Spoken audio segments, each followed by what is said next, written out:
இப்போ கிளைமேட் சேஞ்சை பொறுத்த வரைக்கும் வெவ்வேறு பிரச்சனைகள் உங்களுக்கு சீ லெவல் ரைஸ் எப்படி பிரச்சனையோ அதே மாதிரி வறட்சி, அதிகப்படியான வெள்ளம், டெம்பரேச்சர் ரைஸ், உணவு பற்றாக்குறை, வேலைவாய்ப்பின்மை, பொருளாதார நெருக்கடி, இந்த மாதிரி பல பிரச்சனைகள் வந்து காலநிலை மாற்றத்தினால வரும்.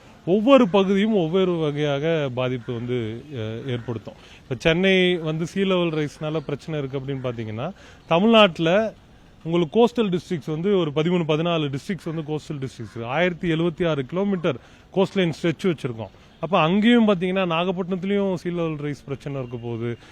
நாகப்பட்டினத்தில் ஏற்கனவே சீ வாட்டர் இன்ட்ரூஷன் காரணமாக உங்களுக்கு அந்த பகுதி வந்து உப்பு தண்ணியாக மாறிட்டு இருக்கு. தமிழ்நாட்டில் எங்கேயும் இல்லாத அளவுக்கு நாகப்பட்டினம் மாவட்டத்தில் 14 ஃபிர்கா வந்து சலைனிட்டி உப்பாகி மாறி இருக்கு. அப்போ உப்பு தண்ணி அதிகரிக்கும் போது அங்கே இருக்கக்கூடிய மக்களுடைய வாழ்வாதாரம், குறிப்பாக விவசாயம் பாதிக்கப்படும். அப்போ டெல்டா மாவட்டங்கள் விவசாயம் பாதிக்கப்பட்ட உணவு உற்பத்தி பாதிக்கப்படும்.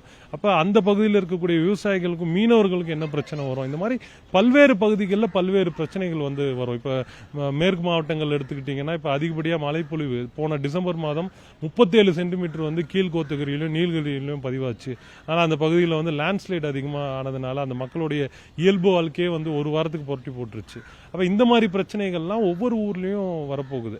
அப்ப அந்த பகுதி சார்ந்த பிரச்சனைகள் என்னென்ன, அதற்கு நாம் தயாராக இருக்கோமா, அதுல இருந்து நம்ம தகவமைத்துக் கொள்வது எப்படி, அதுல இருந்து மிட்டிகேஷன் அதை வந்து சரி செய்வது எப்படி அப்படின்றதெல்லாம் இன்னைக்கு வந்து பேசப்பட்டிருக்கு. இது வெறும் நகரத்துக்கான பிரச்சனை மட்டும் கிடையாது. இப்ப உலகெங்கும் இருக்கக்கூடிய காலநிலை மாற்றத்துல 72% எமிஷனுக்கு நகரம் காரணமாக இருந்தாலும் காலநிலை மாற்ற பாதிப்புகள் அப்படின்னு வரும்போது அது கிராமங்களுக்கும் சமமாக, ஏன் நகரத்தை விட அதிகமாக கிராமங்களுக்கு பாதிக்கும் ஒரு சூழல் இருக்கு. ஏன்னா விவசாயம், மீனவ தொழிலும் வந்து அதிகமாக இதில் வந்து பாதிக்கப்பட போகுது.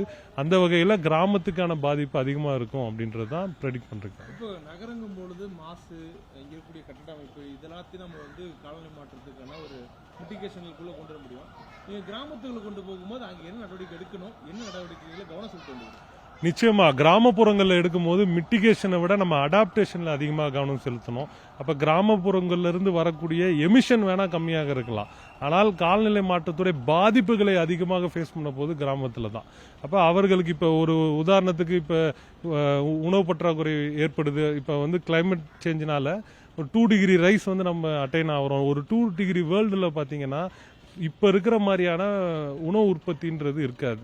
அப்ப உங்களுக்கு அரிசி உற்பத்தி வந்து 44% மானாவாரியாக விளையக்கூடிய அரிசி வந்து 2050 44% குறைஞ்சிரும் அப்படின்னு சொல்லி பார்லிமெண்ட்ல வந்து டேட்டா வந்து இருக்கு.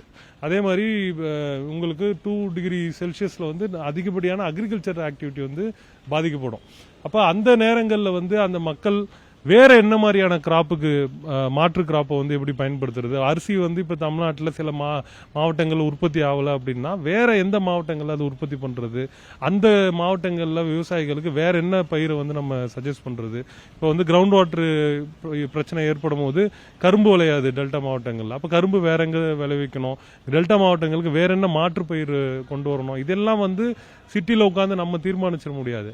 பிரச்சனையை நம்ம வந்து சொன்னதுக்கு அப்புறம் அந்த மக்கள் இதை உள்வாங்கிக்கிட்டு அக்ரிகல்ச்சர் டிபார்ட்மெண்டோட உட்கார்ந்து செயல்பட்டு கிராமப்புற அளவிலான மாற்றங்களை அவர்கள் முன்மொழிய வேண்டும். ஸோ அதற்கான ஒரு முன் நடவடிக்கையாக தான் இன்னைக்கு இந்த விழிப்புணர்வு பிரச்சாரத்தை வந்து நாங்கள் துவங்கியிருக்கோம்.